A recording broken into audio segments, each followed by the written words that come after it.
요즘 증시 분위기가 너무 좋습니다. 지금 온기가 좀 퍼지고 있는 느낌도 나오는데요. 그래서 또 극단적인 얘기가 나옵니다. 1983년 같은 아주 무서운 강세장이 온다라는 얘기도 있는데 같이 증시 정리 좀 해보겠습니다. 일단 제가 봤을 때 상승세가 확산되기 시작하는 느낌이 납니다. 그러니까 소수의 빅테크, 일부 기술주만 오르던 증시가 다른 종목들, 다른 업종, 그리고 대형주 위주에서 중소형주로 좀 확산되기 시작하는 분위기가 좀 들거든요. 좀 지켜봐야겠지만 이렇게 되면 정말 강세장에 본격 진입하는 거 아닌가 하는 생각이 좀 들기도 하는데 이게 제가 매주 보여드리는 자료인데 여기 보시면 떨어진 종목이 한 종목도 없습니다. 업종 불문, 종목 불문, 자산군 불문 모든 것이 다 오르는 한 주에 가까웠습니다. 그 중에서도 특징주들 한번 정리해 보겠습니다. 일단 나스닥부터 역시 나스닥 반도체 강세인 거는 부인할 수 없는데요. 일단 나스닥이 꾸물꾸물 오르더니 6주 연속 상승입니다. 6주 연속. 코로나 저점 2020년 3월 증시가 붕괴된 그 저점에서 반등할 때 이후로 이렇게 오랫동안 연속해서 상승하는 건 처음입니다.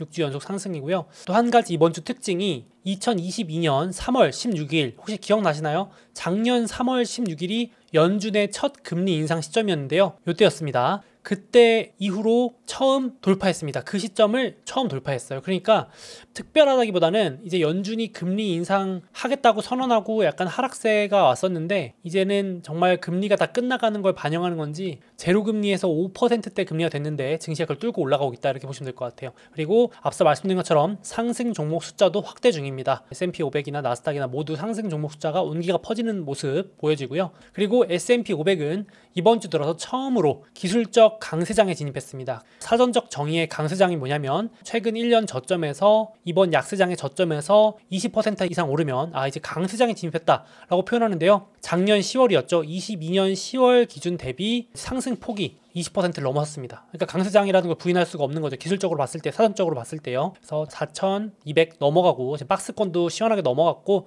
이제 다음 분기점은 4,300 돌파하느냐. 그러고 나면 이제 또 전 고점, 최고점까지 이렇게 쭉쭉 남은 기간 이제 얼마 안 남았습니다. 점점점 이렇게 도장 깨기 하듯이 하나씩 고점을 넘어서고 있는 모습입니다. S&P 500도 상승 종목 숫자가 점점 늘어나고 이제 최고점에서 11%밖에 남지 않았습니다. 어느새 스멀스멀 오르고 있네요. 그래서 분위기 상당히 좋고요. 그리고 지금 나스닥 위주로 먼저 강세로 출발했는데 다우지수도 뒤따라서 좀 박스권 돌파할 모습도 보이고 있습니다. 오히려 이제 나스닥이 많이 올랐기 때문에 S&P 500 다음은 다우지수다 하면서 그동안 좀 박스권 재미없게 움직였던 다우도 꿈틀하는 모습입니다. 지금 저점을 이렇게 높여가는 거 보이시죠? 그래서 최근에 올해 들어서도 박스권이었는데 이 박스권도 뚫는다면 지금 나스닥 먼저 박스권 뚫었고요. S&P 500 박스권 뚫었고 다우도 박스권을 뚫을 가능성이 점점 높아지겠습니다. 요거만 뚫으면 바로 거의 전고점입니다. 그래서 다우는 이미 최고점에서 9% 정도밖에 하락을 안 한 걸로 회복을 해 있기 때문에 전고점 돌파가 불가능한 것도 아니지 않나 싶습니다. 지금 분위기 봐서는 이렇게 대형주들도 다 꿈틀하고요. 그리고 안 움직이던 중소형주들까지도 온기가 확산되기 시작합니다. 지금 온기가 확산되고 있는데 여기 중소형주들까지 움직이면 확실히 심리가 회복된다는 신호로 많이 해석이 되거든요. 그래서 이번 한 외신에서도 증시가 다시 파티를 열었고 이제 드디어 모두가 초대되고 있다라는 말을 적었는데 인상 깊더라고요. 헤드라인을 보니까. 그래서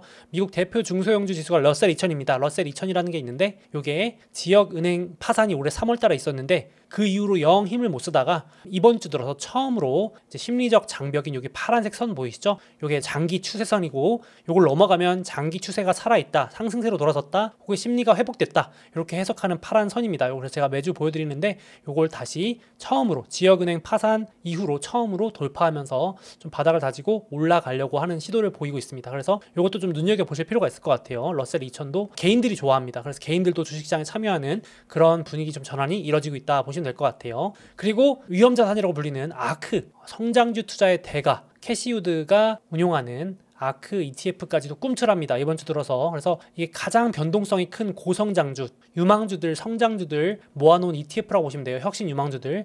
요게 보시면 뭐 급등과 급락을 하는 엄청나게 변동성이 심한 ETF인데 보시면 고점에서 뭐 80% 가까이 빠졌다가 바닥을 다지면서 이번에 앞서 말씀드린 장기 추세선인 200일선 파란 선을 돌파 시도하고 있습니다. 저점도 높여가고 있고요. 그래서 다시 또 성장주의 시대가 오고 아크 중소형주의 시간이 좀 올지도 봐야겠어요. 근데 아직도 고점에서 뭐 7, 80% 빠져 있습니다. 회복했다고 보기도 어려운 수준인데 워낙 많이 올랐다가 많이 빠져가지고 이 아크 ETF에 대표적으로 많이 들어있는 게 테슬라, 혁신주, 성장주 이런 것들이 많이 들어있습니다. 그렇게 보면 될 것 같고요. 이거 오르기 시작하면 이제 개인들이 확실히 돌아온다고 보시면 될 것 같아요. 이제 꿈틀꿈틀하는 거죠, 심리가. 아무래도 이제 부채 한도 이런 위기들이 하나씩 무사하게 지나가면서 심리적으로 많이 살아나는 것 같아요. 그러니까 제가 봐도 딱 느낀 점은 진짜 미국이 약간 위기를 이번엔 진짜 철통방어 하는구나. 그러니까 나올 수 있는 잠재 악재들이 그냥 모두 다 정부가 틀어막습니다. 그러니까 바이든 정부에서 그냥 이 악물고 위기 막는 느낌이 좀 들거든요. 구독자분들 어떻게 느끼실지 모르겠는데, 그래서 증시 분위기도 좀 온기가 퍼지는 것도 있는 것 같은데, 대표적으로 가장 최근에 우려가 됐었던, 조정 핑계가 될 수 있었던 부채 한도도 속전속결로 통과했습니다. 하원 통과, 바로 다음날 상원 통과, 그리고 대통령까지 서명 완료했어요. 그래서 대통령이 이제 연설 여기 서명하고요. 연설하면서 우리는 경제 위기, 경제 붕괴를 피했다 하면서 아주 자신만만한 기분 좋은 표정 보이시죠? 이렇게 위기를 절대 허용하지 않겠다라는 강력한 좀 의지가 느껴졌고요. 그래서 이제 어차피 협상될 거였다라고도 예상이 됐긴 했지만, 그래도 2025년 1월 1일까지, 즉 내년까지는 이제 다시는 부채 한도 이슈는 없는 겁니다. 그래서 이 이슈는 완벽하게 소멸된 이슈고요. 그리고 또 이번에 증시를 아주 긍정적으로 만들어준 중요한 코멘트였다고 생각이 되는데, 이겁니다. 연준 2인자 제퍼슨 이사, 이분이 이번에 아주 강경하게 6월 동결론을 강조했습니다. 금리 더 못 올린다는 거죠. 그러니까 제가 느끼기에는 연준 위원들도 이제 확실히 비둘기로 많이 돌아섰고, 벌써 1인자, 2인자가 비둘기파로 완전히 돌아선 게 좀 느껴지고, 그러니까 더 올렸다가 괜히 경제 충격 오고 큰 침체가 와서 무너뜨리는 것보다는 스킵하고 지켜보자, 이쪽으로 많이 돌아선 게 느껴졌습니다. 그래서 2인자가 대놓고 다음 주 6월 14일 날 금리 회의에서 이제 스킵하자, 일단 좀 동결하고 넘어가고 지켜보자, 데이터 좀 보자, 그러니까 충격은 어떻게든 막겠다라는 의지를 상당히 강하게 표명했습니다. 그래서 스키핑이라는 단어를 직접 썼고요. 그리고 여기 다른 연준 인사도 똑같은 말을 했습니다. 중단 버튼을 일단 누르고 어떻게 흘러가나 한번 지켜보자. 그러니까 연준 인사들은 지금 침체도 막고 물가도 잡고 어떻게든 위기를 막겠다라는 게 상당히 저는 이번 주에 많이 느껴졌고요. 아마 그런 분위기가 좀 전달돼서 증시도 긍정적으로 더 환호를 한 부분도 있는 것 같습니다. 멈춤 버튼을 좀 누르고 지켜보자. 그러니까 연준 위원들도 시차를 두고 금리 인상 효과가 올 테니까, 지금 경기 둔화되는 것도 느껴지니까 괜히 더 충격을 줘서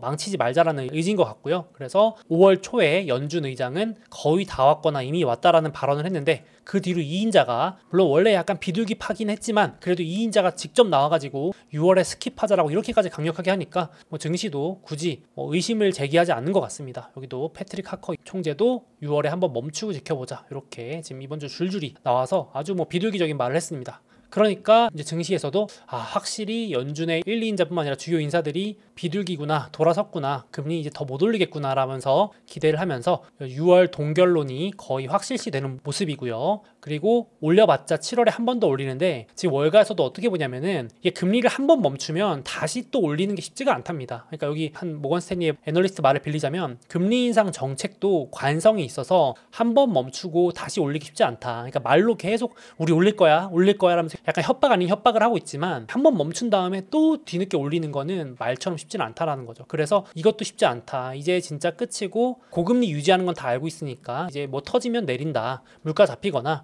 하면 내린다, 이렇게 보는 것 같습니다. 그러니까 확실히 증시가 이제 매크로 불확실성, 금리 이런 거 이제 신경도 안 쓰는 분위기죠. 외부 경제 지표 이런 것들 무시하는 분위기고, 요즘은 AI나 빅테크뿐만 아니라 다른 주식까지 온기가 좀 퍼지는 모습이 느껴졌습니다. 그리고 금요일 날 고용 보고서가 나왔는데, 이것도 증시에서 나쁘지 않게 받아들였습니다. 결론부터 말씀드리면 침체 임박 신호가 당장 없다. 그러니까 증시는 나쁘지도 좋지도 않은, 뜨겁지도 너무 차갑지도 않은 골디락스, 증시가 이런 걸 제일 좋아하거든요. 그러니까 너무 경기가 나빠지는 것도 싫고, 너무 좋아져서 또 연준이 막 물가 올린다는 압박도 싫고 이런데, 딱 고용 보고서 봤을 때 나쁘지 않았습니다. 실업률도 살짝 고개를 들었지만 지금 당장 어디 무너진다라는 신호는 아니고요. 임금 상승률도 느리지만 내려가고 있고, 노동자들도 최고치로 돌아오고 있고요. 지금 너도나도 다 돌아오고 있답니다. 25살에서 54세, 그러니까 핵심 인력의 노동 참여율은 2020년 이후 최고치 다 복귀하고 있고요. 그러니까 요거 이제 시간만 지나면 임금도 둔화될 테니까, 상승률도. 그래서 증시도 이제 고용 보고서 다행이다. 연준이 워낙 강력하게 6월 동결을 표명해가지고 웬만하면 이대로 간다라고 믿는 것 같습니다. 기대를 하는 것 같습니다. 그러니까 이렇게 좀 안심하는 분위기가 되니까 드디어 개인 투자자들이 본격적으로 증시로 돌아온답니다. 참전 시작. 그래서 여기 보시면 개인 투자들이 드디어 스탁 마켓에 돌아오기 시작했다라고 했는데, 3개월 최고 매수랍니다. 이 애널리스트가 조사를 해보니까 관망하던 개인들이 드디어 확신을 가지고 매수한 걸로 보인다. 쭉 지켜보다가 이제 부채 한도 해결됐고, 연준도 금리 안 올린다고 거의 대놓고 말해주고 있고 하니까 이제 매크로 이슈 끝 들어오는 거죠. 그래서 뭘 샀나 봤더니 1위가 테슬라, 2위가 S&P 500, 3위가 나스닥 ETF, 이렇게 샀는데 참 테슬라가 개별 종목 기준으로는 어마어마하게 높은 비율 금액을 차지한 걸 알 수 있습니다. 그래가지고 지금 연준의 이제 비둘기 의지를 확인했기 때문에 곰들, 소위 말해서 약세론자분들도 매수에 따라 붙었다 이렇게 계속 해석이 되고 있습니다. 지금 여기 뭐라고 하는 겁니다. 곰들이 연준 의장한테 너만 믿고 이랬는데 막 이러면서 약간 그런 이제 그걸 풍자한 글입니다. 곰들도 따라 사기 시작했다 이렇게. 그래서 실제로도 지금 반도체에 올해 하락 베팅하신 분들이 손실률이 92%에 달한답니다. 와, 그러니까 반도체가 최근에 진짜 급하게 올랐잖아요. 엔비디아 덕분에. 올해만 반도체 ETF가 30% 넘게 올랐기 때문에 공매도라고 하죠. 하락 베팅은 보통 파생상품, 곧버스 이런 걸로 투자하기 때문에 손실률 뭐 올해 거의 다 잃었다고 보면 되겠죠. 이 정도로 지금 하락 비관 세력들이 다 항복에 가까운 모습을 보이고 있다 보시면 될 것 같아요. 너무 증시 분위기가 갑자기 좋아지니까. 그러면서 그거 팔아가지고 지금 하락 베팅 같은 거 다 거두고 그리고 관망하던 거 예적금 해놨던 거 다 빼가지고 어디 오나 봤더니 기술주. 와, 여기 보시면은 어마어마합니다. 그 어느 때보다도 주간 기술 유입이 거셉니다. 그러니까 진짜 엄청나게 들어오는 것 같아요. 돈이. 그러니까 진짜 예적금 다 빼서 들어오는 느낌이 나고 ETF 들어오는 유입 자금 전체의 40% 이상이 기술주. 아, 역대 최고치 수준이랍니다. 진짜 많이 들어오고 있고요. 지금 기술주 진짜 돌아가면서 다 오르는 느낌이 좀 듭니다. 잘 안 떨어지고. 그래서 이렇게 분위기가 낙관적으로 갑자기 바뀌니까 이제 1983년 같은 무서운 강세장이 온다라는 얘기도 있습니다. 여기 또 다시 주목을 받아요. 여기 보시면 좀 차트만 놓고 보면 원래 그럴싸하거든요. 그러니까 참고 정도 하시면 될 것 같은데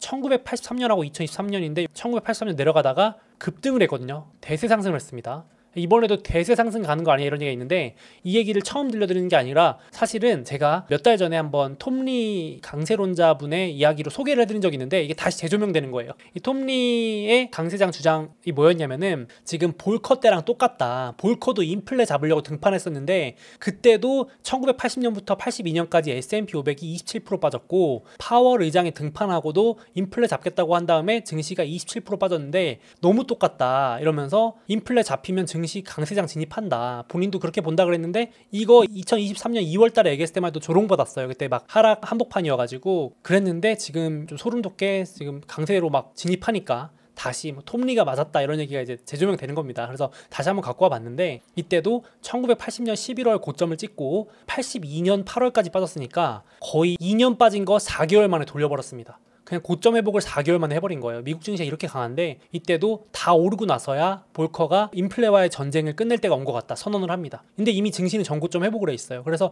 톰리가 뭐라 그러냐면은 이제 연준 의장이 공식적으로 말하고 나서 사면 늦다. 그 전에 증시는 먼저 움직인다. 먼저 바닥친다. 그 얘기를 한 거거든요. 그래서 이번에도 지금 그런 분위기 아닌가. 연준 의장이 이제 나중에 뒤늦게 가서 아 이제 인플레 잡혔습니다 하고 나서 주식 사면 늦다 얘기를 하는 겁니다. 그래서 미리 움직인다. 선반영한다 이런 얘기를 하는 거고요.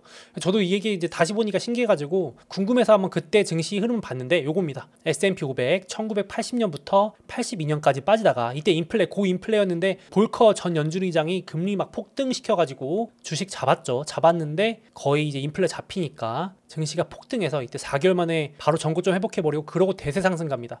제가 봤더니 이게 언제까지 오르냐면 1987년 블랙먼데이 대공황 전까지 대세 상승입니다. 물론 그 전에 조정은 받으면서 올라갔지만 야 진짜 이렇게 갈까요? 또 정말 모르겠습니다. 그러니까 결국 증시 하락의 최대 요인이었던 인플레가 해결되니까 증시가 그냥 올라가는데 아 이번에도 과연 그럴지 우연의 일치일지 한번 또 지켜봐야겠습니다. 그래서 지금 분위기는 상당히 이런 얘기가 나올 정도로 좋다. 다시 재조명 받을 정도로 좋아졌다 이렇게 보시면 될 것 같아요. 물론 지금도 아니다. 이거 단기 과열이고 거품 뻔한 거 아니냐. 지금 이렇게 대세 상승할 게 아니다.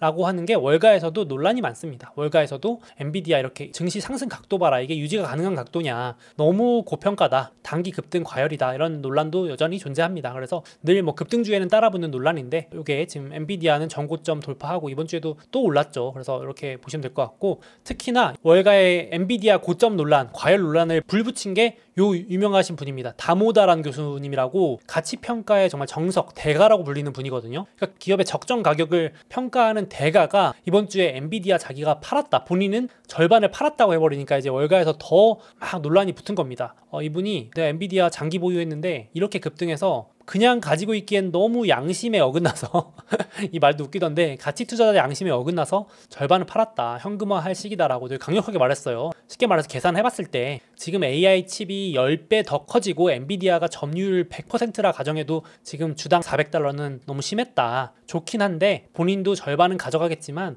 좀 단기 급등이 너무 지나쳤다라고 얘기를 한 겁니다. 그럴 수 있겠죠. 우리가 엔비디아 급등하고 과열된 건 다 모르는 사실도 아니니까요. 그렇게 되고 또 이제 엔비디아 2015년 2016년부터 보유해가지고 수익률 1000% 넘는 자산운용사 대표도 이번에 한 4분의 1 팔았다 뭐 이러면서 고평가 논란에 또 불을 붙였습니다. 기술적으로 이렇게 과열된 적은 없었다. 엔비디아 역사상으로도 뭐 역대 6번째다. 닷컴 버블 때도 없었다. 뭐 이렇게 얘기를 하더라고요. 그래서 이런 건 뭐 참고하시면 되고요. 원래 주식은 이제 과열된 상태로 더 유지될 수도 있고 이렇게 횡보할 수도 있죠. 꼭 떨어져야 된다는 보장은 없는데 과열 비싸다 계속 올라갈 수도 있고 분위기 좋으면 이거는 참고만 하시면 될 것 같고 실제로 그래서 강세론자 제레미 시겔 교수가 이렇게 말했습니다. 원래 버블은 오래 가는 거다. 엔비디아 비싼 거 누가 모르냐. 원래 좋은 주식 비싼 거 다 알지. 그거 누가 모르냐. 생각보다 오래 가니까 버블이지. 그러면 생각하는 대로 딱딱 떨어져주면 그게 뭐 주식이 아무나 투자하지 이렇게 얘기를 하는 겁니다.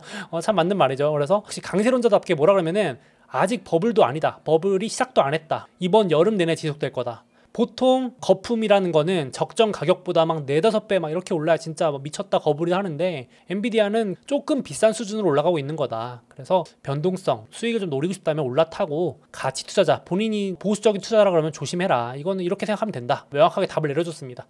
저도 같은 생각입니다. 이제 이미 들고 계신 분들 보유자의 영역이라고도 하죠. 들고 계신 분들은 그냥 가져가면 되고 마음이 조급해지신 분들은 좀 보수적인 투자라면 조심하는 게 좋겠죠. 추가 매수는 좀 신중히 하시는 게 좋겠죠. 급등한 뒤에 따라 타는 거는. 그래서 지금 이렇게 좀 월가에서 논쟁이 불고 있고 그리고 이 엔비디아가 만든 반도체 GPU라고 하잖아요. 이 그래픽 반도체 대란이 있어서 월스트리트저널에서도 야 이게 너무 부족하니까 코로나 때 화장지 대란 같대요. 코로나 때 막 화장지 공급 대란으로 인해서 막 못 구하고 그래서 막 마트가 싹 다 털리고 그랬는데 지금 그런 분위기랍니다. 기업들 입장에서. 그래서 이번에 머스크도 마치 이 GPU 그래픽 반도체가 마약처럼 구하기 힘들다. 그래서 오죽하면은 머스크도 부족하니까 6개월 기다려도 도저히 안 되니까 그래서 오라클의 클라우드 쓰기로 했다는 말에 바로 오라클도 신고가.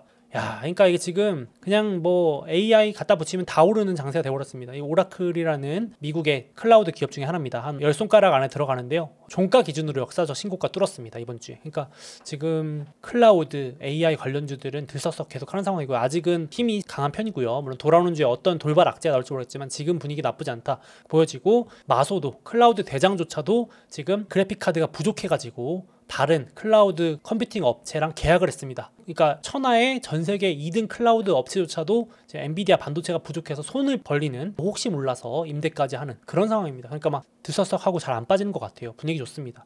마소도 지금 고점에서 한 4%도 안 남았습니다. 또 분위기 여차하면 뚫어버릴 그런 흐름으로 정말 강력하고요. 지금은 호재가 확실히 크게 반영되는 그런 상황입니다. 그러니까 개인 투자분들은 대형주보다 중소형주 좋아하거든요. 중소형 AI주 또 이제 들썩썩합니다. 갑자기 이제 매수세가 붙는 거 보이시죠? 이렇게 고개를 다 들고 있는 거 보이시죠? 그래서 이게 개인 투자들이 많이 산 주요 종목 순위입니다. AI라는 티커를 가진 AI 소프트웨어 회사 이름이 C3AI라는 회사인데 여기도 붙고 엔비디아, 마소, 팔란티어, 마벨 반도체, 브로드컴 반도체 그리고 UiPath라 그래서 자동화, 로봇 이런 거 로보틱스 다 AI 관련주입니다. 중소형주들 이런 거 개인분들이 좋아합니다. 이제 왜냐면 한번 오를 때 막 몇 배씩 오르고 그런 변동성이 있으니까 요거 참고하시면 될 것 같고요. 조심하셔야겠죠. 투자하실 때는. 그래서 지금 정말 닷컴 버블 이후에 기술주 인기가 최고치로 진입했습니다. 아이폰이 출시됐을 때도 이렇게까지 기술주가 튀진 않았대요. 뭐 구글 상장, 페이스북 상장 최근 20년 동안 이 정도로의 열풍은 없었는데 지금 이게 기술주의 수익률이 다른 주식 수익률과의 격차가 닷컴 버블 절정일 때 한복판일 때와 유사하다라는 그 자료입니다.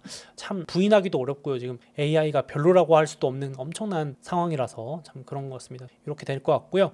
근데 이제 제가 이 기사 보고 참 헉하긴 했는데 너무 나가긴 했다라는 기사를 딱 본 게 이겁니다. 이제 갑자기 갖다 붙이는 거죠. 맥도날드, 도미노, 월마트, 나이키가 AI 수혜주다. 이거는 아니 맥도날드, 도미노, 월마트가 좋은 거 알겠는데 나이키도 좋죠. 근데 이제 막 갖다 붙이는다는 생각이 좀 들었습니다. 이제는 그러니까 뭐 엔비디아, 뭐 마소, 뭐 알파벳 이런 빅테크는 이해를 하겠는데 이제 보고서까지 나오면서 외식 기업들이 AI를 통해서 매출이나 생산성이 늘어난다. 다 알긴 알지만 이건 좀 뽐뿌를 이런 식으로 넣나 싶기도 합니다. 기사를 이렇게 뽑은 건지 모르겠는데 웃겨가지고 가져왔는데 너무 또 너도 나도 AI 얘기를 하는 것 같긴 합니다. 그래서 분위기 참고 차원에서 가져와 봤고요. 또 이제 AI주뿐만 아니라 제가 봤을 때 이제 덜 오르는 주식들 키 맞추기 흐름도 계속 좀 보이는 것 같습니다. 확실히 지금 최고점에서 많이 빠져 있는 아마존 그리고 테슬라가 이번 주에 많이 올랐거든요. 그러니까 키 맞추기 하는 겁니다. 이제 많이 먼저 오른 애플, 마소, 알파벳은 조금 또 쉬었다 가는 분위기고 또 이번 주에는 아마존, 테슬라가 또 호재를 붙이면서 올랐어요. 테슬라 16%, 아마존 8% 상대적으로 강세를 보였습니다. 그래서 잠깐 얘기해 보면 테슬라도 여기 보시면 어떻게 보시나요? 이게 하락 추세거든요. 지금 아직까지 하락 추세이긴 한데 심리가 좀 살아나면서 저점을 약간 높이면서 올라오고 있긴 합니다. 그래서 기술적으로는 이 파란 선, 심리적인 추세선이라고 말씀드렸잖아요. 장기 추세선인데 22년 9월 이후로 처음으로 200일선을 돌파했습니다. 테슬라가 한 번도 최근 거의 1년에 가까운 기간 동안 200일선이라는 이 파란 선을 뚫은 적이 없었는데 이번 주 처음 뚫었습니다. 그러니까 테슬라도 심리가 좀 살아나고 있다 보시면 될 것 같아요. 다음 AI주까지는 아니더라도 저평가됐거나 많이 빠져 있다라는 인식이 붙기 시작하는 거죠. 옮겨 붙기 시작한다고 보시면 되겠습니다. 그래서 호재성 재료들은 이렇습니다. 테슬라 모델 3도 미국에서 IRA 보조금 100% 받는다 이런 기사도 나왔고, 그리고 중국에 이제 머스크가 갔다 왔죠. 중국 사업 확장 기대감도 있고, 또 지금 중국의 전기차 가격 할인 전쟁이 거의 끝나간답니다. 그래서 치킨 게임 가격 할인 전쟁이 끝나간다는 기대감도 있고, 또 지금 중국 경기가 너무 안 좋아가지고 전기차 보조금 연장 또 해준답니다. 그래서 그런 기대감도 있습니다. 그래서 이렇게 또 호재들이 갑자기 쏟아져 나오면서 증시에서 좀 좋게 받고 주간 16%면 많이 올랐죠. 그래서 지금 테슬라도 이렇게 좀 하락 추세긴 한데 이번 기회에 상승 추세로 돌아설지. 개인적으로는 테슬라가 보통 과거 통계 보면 하반기에 주식 수익률이 더 좋았거든요. 제가 보유하고 있으면 보통 상반기 부진, 하반기 상승, 뭐 상반기 부진, 하반기 상승 이런 식이었는데, 지금도 약간 테슬라도 하반기에 호재가 좀 몰려있는 분위기이긴 합니다. 이번에 그래서 크게 경기 침체나 쇼크가 안 온다면은 한번 하락 트렌드에서 벗어날 수도 있지 않을까, 좀 긍정적인 기대를 해보고 있습니다. 저도 주주로서 오래 기다리고 있는데 좀 살아나주길 바라겠습니다. 그리고 아까 말씀드린 아마존도 좀 많이 빠져있죠. 지금 제일 재미없는 빅테크 중에 하나거든요. 아마존도 뒤따라서 이렇게 보시면 파란 선을 돌파해서 이렇게 슬슬 스멀스멀 올라오고 있는 모습입니다. 그래서 금요일날 좋은 뉴스로서 나온 거는 아마존 이제 멤버십 회원들, 아마존 프라임 멤버십 있잖아요. 미국에 계신 분들 월이나 연간 구독 회원하시면 이제 $10만 이용하면 통신 서비스 주겠다고 하니까 그 소식에 올랐는데, 일단 아마존은 계획이 없다라고 부인하긴 했는데 부인했어도 주가가 오르더라고요. 그래서 무시하고 오르더라고요. 그래서 뭐 지금 분위기가 좋으니까 이 소식 저 소식에 다 긍정적으로 해석하는 것 같습니다. 그래서 아마존도 지금 프라임 멤버십 구독자가 정체 중이래요. 당연히 그렇겠죠. 이제 경기도 안 좋고 하니까 멤버십 이런 거 다 좀 신규 가입 안 하고 있는데, 이런 식으로 저렴하게 통신 서비스, 한국 같은 경우는 SKT 쓰시던 분들 그냥 해지하고 뭐 아마존에 가입하시면 예를 들면은 뭐 10,000원만 내면 통신 서비스 똑같이 이용한다 그러면은 절약이 되니까 아마존이 그런 걸 노리는 것 같아요. 새로운 유인책으로. 그것뿐만 아니라 역시 AI 기대감도 데이터 센터 클라우드 1등이잖아요. 그래서 마소뿐만 아니라 1등 아마존도 수혜주기 때문에 이렇게 같이 기대감 붙는다 보시면 되겠습니다. 그래서 제가 공통적으로 보니까 이번 주 특징은 아마존과 테슬라가 많이 올랐다는 건데, 참고로 아마존, 테슬라는 경기 소비재 섹터입니다. 경기 소비재. 굳이 구분을 하자면.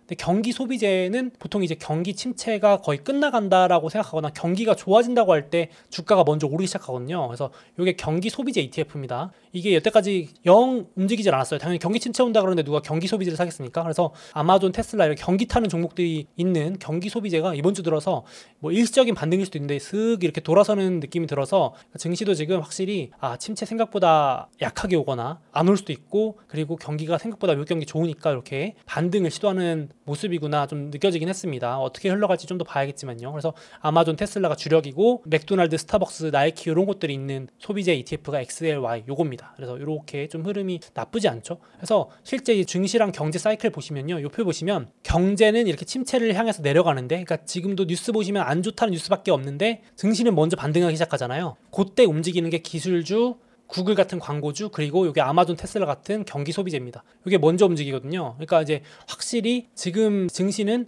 경제가 이제 거의 침체를 통과를 하고 있다라고 반영을 하기 시작하는 걸 수도 있겠죠. 이것도 요 표는 되게 유명한 표라서 가져와 봤는데 사이클 참고하실 때도 되게 잘 맞아 떨어집니다. 그래서 뉴스는 되게 막 나쁘다 위험하다 하는데 주식은 오르는 그런 괴리 구간이죠 지금이. 그래서 요것도 이렇게 맞는지 한번 봐야겠습니다. 맞다면 기술주 먼저 오르고 이제 뒤따라서 소비재, 테슬라, 아마존도 오를 차례가 되는 건데, 요것도 한번 참고를 해보시기 바라겠습니다. 그래서 덜 오른 주식들 확실히 이번 주에 보시면 지금 온기가 퍼져가지고 주간 단위로는 전 영역이 다 올랐고요. 그리고 먼저 오른 반도체, 기술주, 광고주 다음으로 많이 빠져있는 경기 소비재가 뒤따라서 올해 강세를 보이기 시작했습니다. 여기에 주력으로 있는 게 테슬라, 아마존, 스타벅스, 나이키, 맥도날드 이런 것들이 들어있습니다. 경기를 좀 타는 소비재라고 보시면 될 것 같아요.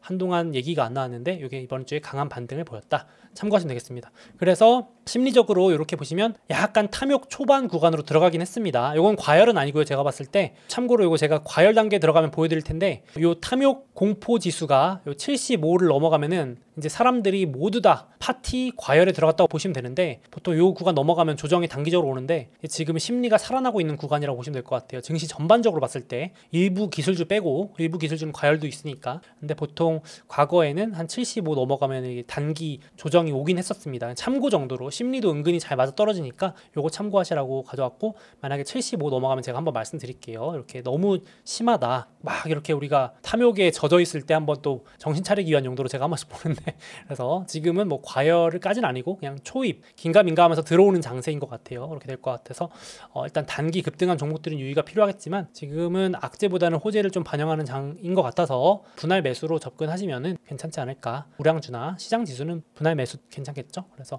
이렇게 보시면 될 것 같습니다. 그래서 결론은 이번 주부터 다우지수도 그렇고 온기가 확산되는 분위기가 있다, 이 정도 보여집니다. 영상 보시는 시점에는 특별한 일은 없고, 미국 휴장은 아니고 이건 한국 휴장이고요. 미국에서는 특별한 거 없고 애플 신제품 공개 행사 있고, 지금 이제 6월 14일 금리 인상을 앞두고 연준 위원들이 이제 블랙아웃, 말을 못하는 기간이라서 좀 증시는 조금 조용할 것 같습니다. 크게 악재로 보일 만한, 충격을 줄 만한 경제 지표도 딱히 없습니다. 그래서 6월 달 캘린더는 계속 업데이트해서 공유해드리겠습니다. 여기까지 참고하시면 될 것 같고요.